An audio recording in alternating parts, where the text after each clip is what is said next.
Donc maintenant, pour la dérivée, la courbe SRAS, qui est représentée de nouveau par cette équation ici, on aurait pu le représenter avec P du côté gauche.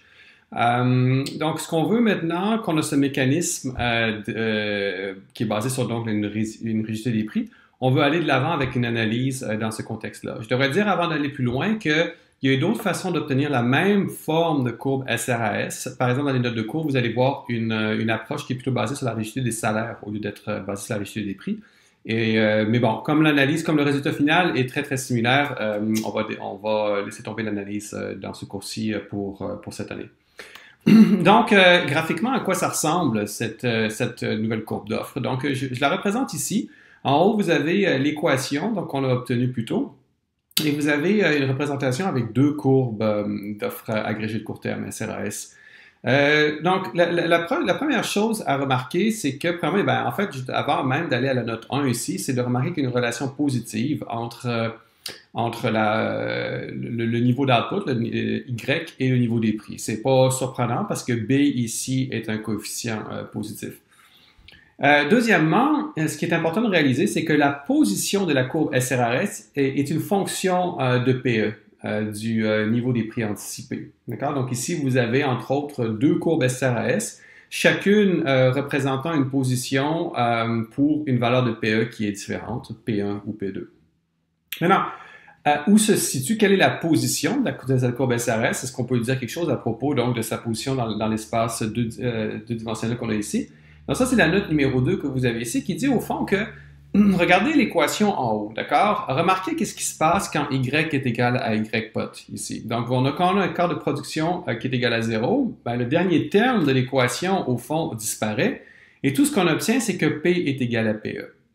Maintenant, qu'est-ce que ça veut dire en mots et graphiquement? Ce que ça veut dire, c'est que quand l'économie est à son potentiel, quand Y est égal à Y pot, que la production donc est à son niveau normal, on s'attend à ce que le niveau des prix soit égal au niveau des prix anticipés. D'accord? C'est exactement ce qu'on a graphiquement. Remarquez ce que je sais. Je sais que ma courbe SRAS, au fond, doit croiser la courbe LRAS, qui est tout simplement la position de Y pot, donc quand Y est égal à Y pot.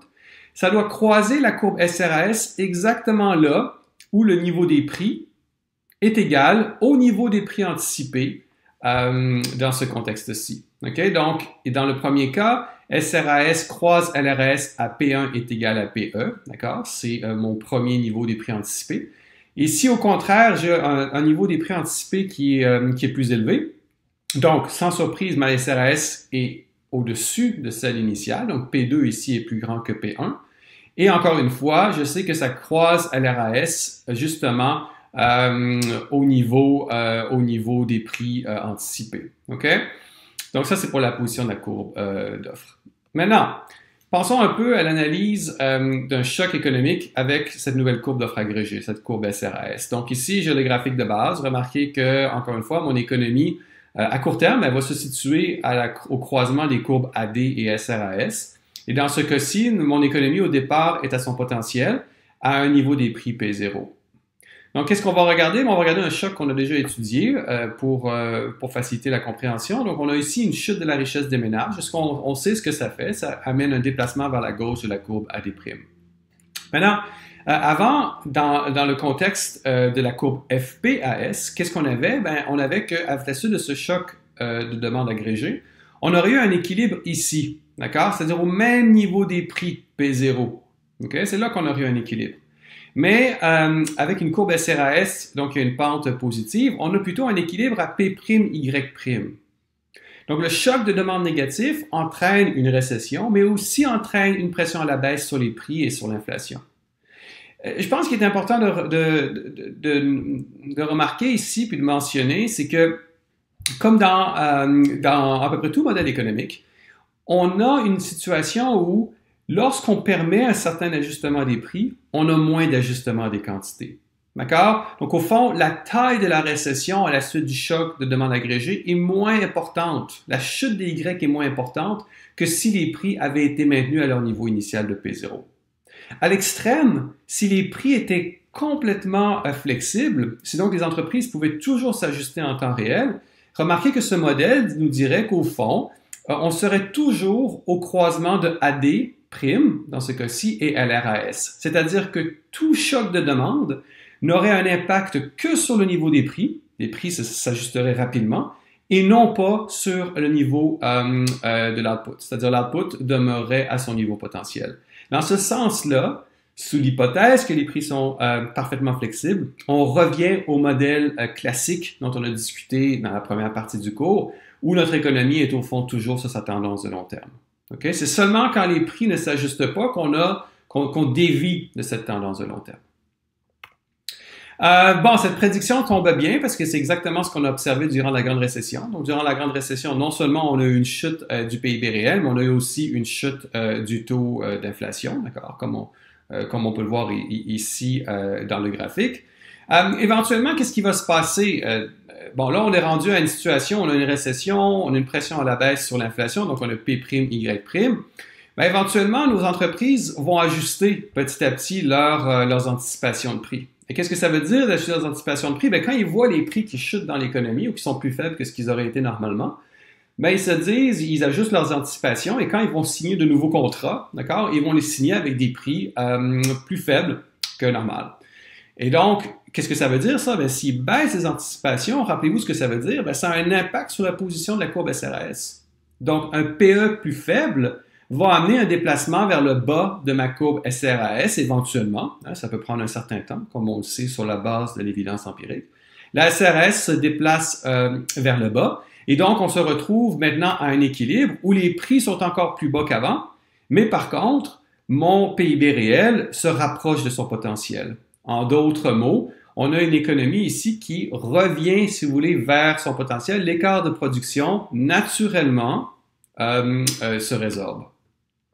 Donc, cet ajustement des prix se poursuivra jusqu'à ce que notre économie retourne à son Y-pot, mais ça amène une question très importante.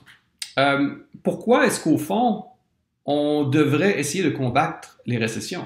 Au fond, pourquoi est-ce qu'on ne devrait pas attendre tout simplement que l'économie se rétablisse? Puisque, comme on l'a vu, éventuellement, on s'attend à ce qu'on revienne à notre potentiel.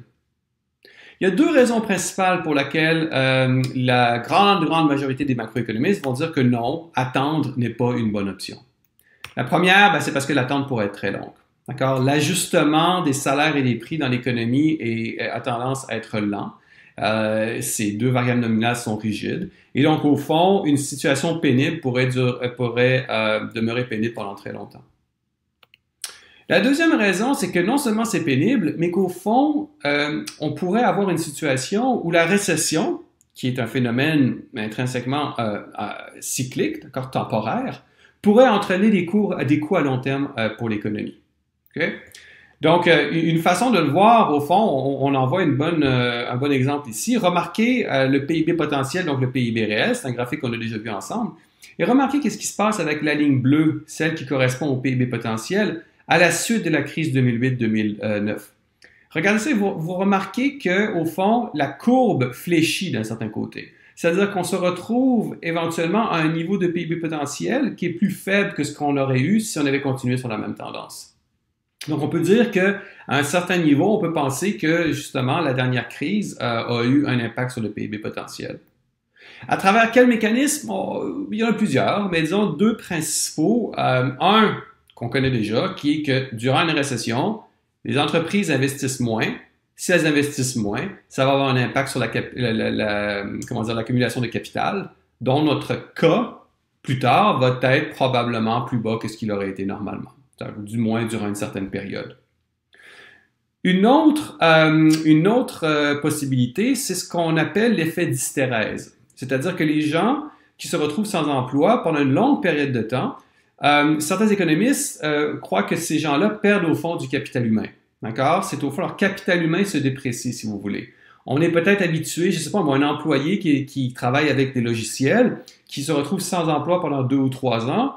Maintenant, au bout de 2 ou 3 ans, même si les employeurs se disent « Ah, j'ai besoin de quelqu'un », ils regardent le CV de l'employé et pourraient se dire « il va falloir que je dépense pas mal de temps et d'argent pour former cet employé, pour le ramener à un niveau, au fond, au niveau de ce potentiel. » Et donc, si vous voulez, certaines personnes qui ont été sans emploi pendant longtemps pourraient devenir moins employables.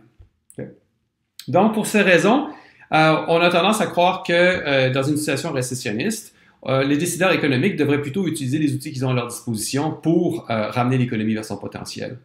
Et en gros, l'idée de ces outils-là, c'est de relancer la demande agrégée. D'accord? Donc, dans l'exemple qu'on avait, on avait la grande récession qui était due à une chute de la demande agrégée. Les politiques monétaires et fiscales, leur rôle principal, leur but est de relancer la demande, de ramener la courbe AD au fond vers sa position initiale afin de ralentir la durée, diminuer la durée de la récession et donc d'accélérer la reprise. Merci beaucoup.